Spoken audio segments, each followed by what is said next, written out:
माजी खासदार संजय काका पाटील पुन्हा एकदा राष्ट्रवादी काँग्रेस अजित पवार यांच्या पक्षात सक्रिय झालेत। दोन्ही राष्ट्रवादी आणि काँग्रेस एकत्र येऊन निवडणूक लढवण्यासंदर्भात ते समन्वयाची भूमिका बजावत आहेत।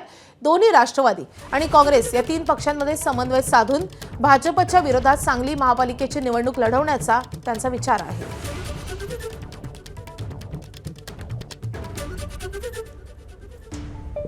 तीन चार दिवसापूर्वी अजितदादांची आणि माझी चर्चा झाली। अजितदादांनी सांगितलं की थोडंसं या ठिकाणी महापालिकेच्या दृष्टिकोनातून आपण जबाबदारी घेतली पाहिजे। थोडीशी या बाबतीतली चर्चा झाल्यानंतर मग या ठिकाणी महापालिकेच्या दृष्टिकोनातून 2 दिवस झाला मी आता कार्यरत आहे। कोण कुणाबरोबर कधी बैठक कुणाची आता करायच्या या सगळ्या दृष्टिकोनातून आज संध्याकाळपर्यंत बऱ्यापैकी तो फैसला होईल। या महापालिकेला निश्चितपणानं महत्व आहे आणि यामध्ये आम्ही चर्चा करतोय। आज संध्याकाळी किंवा उद्या सकाळपर्यंत विषय संपून जातील ही या निमित्तानं मला खात्री वाटते। आम्ही लक्ष देऊन या कामात आहोत।